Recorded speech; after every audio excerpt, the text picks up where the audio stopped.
దగ్గరుండి మా ఎవరైతే ఉన్నారో వాళ్ళకి సంబంధించిన వాళ్ళ దగ్గరుండి చేసింది. ఇప్పుడు వచ్చిన వాళ్ళ రాజకీయ వాళ్ళు ఎవరైతే ఉన్నారో వాళ్ళు ఎవరైనా మాకు వచ్చి చేసినా ఎవరు చేయలేదు. ఇప్పుడు మధ్యలో వచ్చిన వాళ్ళు కానీ ముందు వచ్చినది విషాదన్ మారాజ్ సార్ వాళ్ళు మాత్రమే ఉన్నారు సార్. ఆ సార్ మాత్రం ఎక్కడున్నా వచ్చి మాకు సాయం చేయాలని కోరుకుంటున్నారు. ఒకటే కావాలి మా పాపకు న్యాయం కావాలి.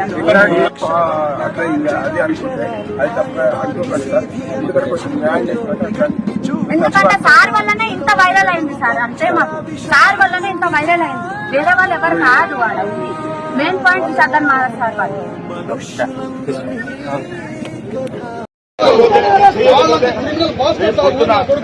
వాళ్ళంతా క్రిమినల్స్ ఎక్కడ లేరు.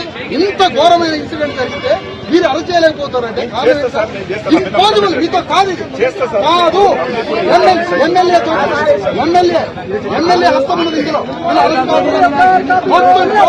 గవర్నమెంట్ హస్తం కాదు.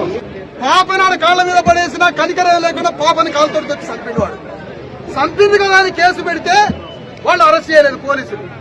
అరెస్ట్ ఎందుకు చేయలేదని శవాన్ని పెట్టుకొని ఇప్పుడు ఇక్కడ కూర్చున్నది. ఇప్పుడు కూర్చున్న తల్లిని అరెస్ట్ చేయాలనుకుంటారు.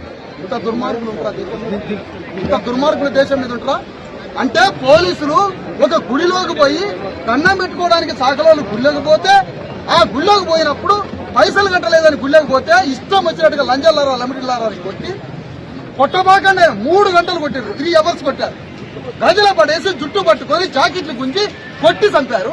అట్లా కొట్టినాక పాపని తీసుకుపోయి కొట్టబాకండి, తల్లిని కొట్టబాకండి. 2 నెలల పచ్చి బాలింత 2 నెలల పాపని తీసుకుపోతే ఆ పాపని తీసుకుపోయి కాళ్ళకాడ పెడితే వాడు కనికరిస్తాడేమో అని వాడు పులిలాగా కొడుతున్నా ఆ పులికి కూడా కనికరం ఉంటుందని పాపని తీసుకుపోయి ఆ పులి కాళ్ళకాడ పెడితే ఆ పులి పాపను కూడా కాటేసి చంపేసింది. ఇలాంటి వాడు పాకిస్తాన్ ఉగ్రవాది కూడా చేస్తాడు ఈ పని. ఉగ్రవాదైనా చేస్తాడు ఈ పని.